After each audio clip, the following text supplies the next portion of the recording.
Buenas tardes a todos. No les había subido un video porque estuve pensando toda la semana sobre qué hacérselos.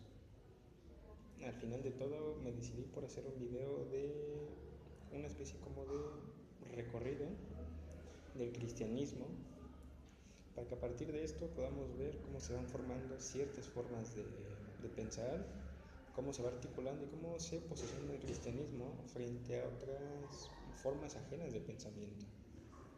Bueno, el primer punto es entender el cristianismo como idea religiosa.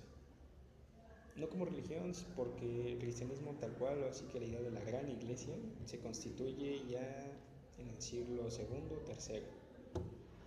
Al inicio, pues podemos plantearlo como una especie de idea. Y como idea, surge como una especie de decisión del judaísmo. Esta decisión principalmente es a partir de las enseñanzas de Jesús. Jesús tal cual no planeaba ser una especie de nueva religión. Él lo que quería reformar era la vida en Israel. No se le da y pues bueno, ya conocemos así que la cuestión de las enseñanzas de la iglesia, la muerte de Jesús, su resurrección. Pero con Jesús sucede un caso muy parecido con el de Sócrates y Platón. Tanto Sócrates como Jesús no dejaron una enseñanza escrita, así que sus enseñanzas son transmitidas a través de sus discípulos.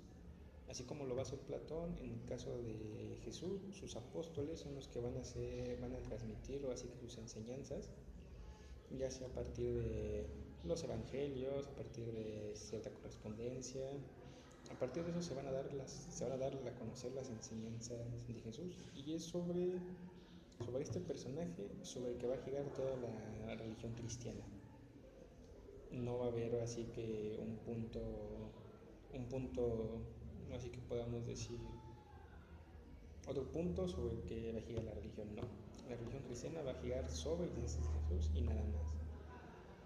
Obviamente en un cristianismo primitivo, primero. A partir de esto pues podemos entender cierto posicionamiento del cristianismo como una escisión del judaísmo, y como por consiguiente esta nueva, podemos decir, idea religiosa comparte muchas prácticas en común con el judaísmo. Y una de las primeras prácticas que hicieron que se pudieran diferenciar fue la circuncisión. Los apóstoles mismos, cuando está este asunto, ellos se preguntan si las nuevas adiciones a esta idea religiosa, debían de hacerse o no la circuncisión.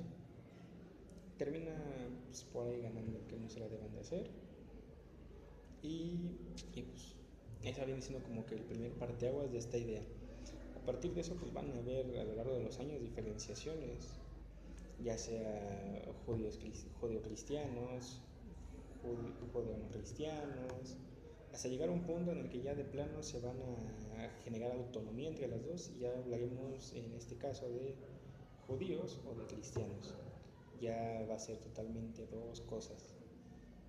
Bueno, el cristianismo, entendamos lo que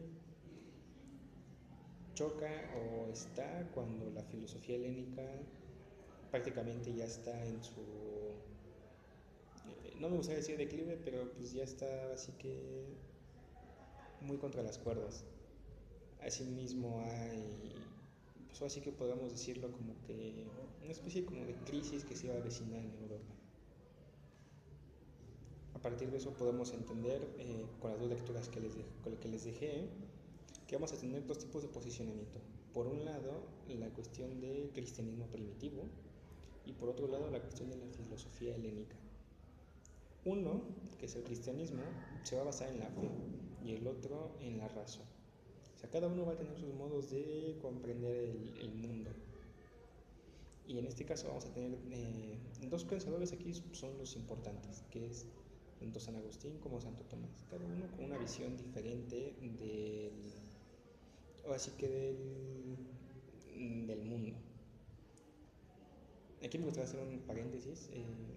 Hay mucha de la literatura o filosofía griega se pierde, incluso se ve prohibida por la misma iglesia, hay que tener la iglesia como un punto de poder, y de poder en el sentido de que mientras San Agustín dio sus ideas basándose en una filosofía platónica, todo lo que no fuera adepto a esa idea fue quemado y prohibido. Y en este caso, por ejemplo, aquí el más claro ejemplo fue Aristóteles. De Aristóteles hasta el momento solamente se sabían, en ese momento, dos obras, Ética y otra más, pero realmente ni siquiera figuraban las obras importantes. Casi todo el rescate de la literatura griega y de la filosofía fue a partir de las civilizaciones árabes. Gracias a ellos, Avicena y otros, vamos a tener una gran recuperación de estos pensadores, y que van a permear y van a entrar dentro del cristianismo y dentro de Europa tiempo después. Pero bueno, pensamos en San Agustín. San Agustín, ahora sí que su obra que más va a interesar es la de Ciudad de Dios. Esta obra de San Agustín se inspira en una cuestión. Hay varias personas que dicen que el Imperio Romano desembocó en lo que fue por culpa del cristianismo, y San Agustín les dicen que no, así tal cual, así de no fue por culpa de eso. Y él propone dos tipos de reinos, el Civitas Dei y el Civitas Diaboli. Podemos tener la ciudad de Dios, y el otro pues, tal cual como una ciudad del diablo o ciudad terrenal. O sea, él ya hace una distinción y dice que la ciudad terrenal, que prácticamente podemos considerar del Imperio Romano hacia atrás, es un reino caracterizado por guerra, por violencia, matanzas, o sea, todo lo que viene arrojando como mundano.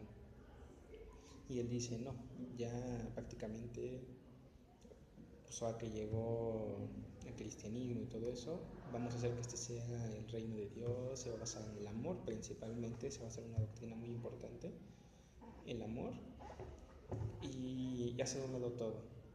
Dice que realmente ahora sí que lo que sucedió tenía que suceder, porque al final de todo a la violencia produce más violencia, y ese era el destino inevitable del Imperio Romano. Y a partir de eso, pues él, como platoniano, pone a Dios como un Dios supremo, nada más hay uno, y la razón queda aparte. La razón, si acaso, va a existir como un plano muy, muy alejado. Lo que va a reinar, o así que va a ser la voluntad divina. Y eso va a ser como que uno de los grandes postulados unas grandes premisas con las que se va a manejar San Agustín. Pero él no habla sobre, él no se denomina teólogo, sino más bien lo que él dice es que la idea es que la filosofía cristiana confronte a la filosofía pagana, y a partir de eso va haciendo toda una serie de atribuciones. Él dice que, pues si bien la mente racional es la que distingue al hombre de la bestia, pues esta no nos sirve, porque los pensadores lo único que hacen con su razón es descubrir cosas, pero como que en cierto sentido están contrariando la voluntad de Dios. Dice que los filósofos paganos, al usar su razón, intentan encontrar a Dios mismo a través de la razón, y esto solamente lo lleva al hombre a ver falsos dioses, a ver demonios, o sea, a ver una toda de especies de subdivisiones y creer que son Dios. Y dice que no, que realmente la cuestión es que Dios nos tiene que revelar así que su esencia, la esencia del mundo. Dios nos tiene que revelar así que todo.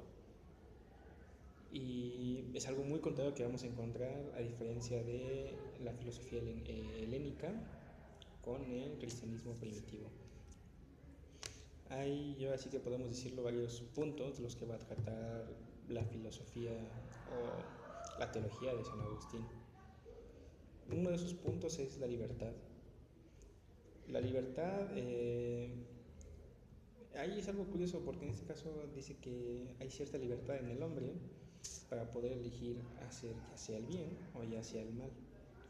Pero el único hombre que se le concedió esa libertad fue Adán. Y Adán tomó la libertad de pecar. A partir de eso, pues ya así que todos sus hijos están condenados a pecar.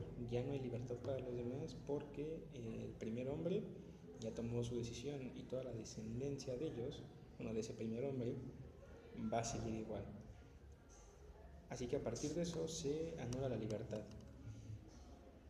Y algo que va de la mano con la libertad es la gracia. Dios te va a dar la gracia, pero ya una vez que perdiste la libertad, Dios te tiene que volver a dar la gracia.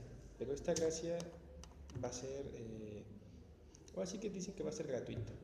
No va a ser, por ejemplo, ya lo que se maneja después en la iglesia, no a través de pagos. De hecho, él dice que realmente la gracia de Dios pues no se compra, no es a partir de ciertas cosas. O sea, no es tal cual como la llegamos a conocer en el periodo medieval. Por algo es gracia de gratitud. Pero hay ciertos hombres que ya están predestinados a estar con el Señor. Estos hombres, por ejemplo, pues pueden tener una vida llena de pecados, a lo mejor en el último momento arrepentirse y, y aún así llegar con el Señor, porque desde que nacieron están predestinados. Pero no hay cierta manera de saber quiénes son los hombres predestinados, así que pues la lógica cristiana primitiva es pues, todos intentar portarse bien para que pues, alcancen el lugar con el Señor. Esa viene siendo una especie como del pensamiento de San Agustín. Si hacemos una especie como de mapa, podemos considerar a San Agustín con Platón y a Santo Tomás de Aquino con Aristóteles. En el caso de Santo Tomás es muy importante porque Santo Tomás se afilia a las ideas aristotélicas. Así como vimos que en Aristóteles se preguntaba por qué los mismos filósofos versaban sobre el alma, sobre la cuestión inmaterial y no se preocupaban en el cuerpo, que era realmente lo importante, Santo Tomás hace lo mismo. Dice que, para empezar, San Agustín platoniano dice que realmente lo importante era el alma y no tanto el cuerpo. No lo consideraba como una prisión, pero tampoco era esencial el cuerpo. En Santo Tomás sí, el cuerpo y alma van a formar uno solo. Obviamente el alma pues, va a seguir existiendo, pero ese paso es complementario. El alma no va a conocer si no es a través del cuerpo mismo y no va a experimentar la paz si no es a través del cuerpo mismo. Por eso mismo en Santo Tomás hay esa como que unidad.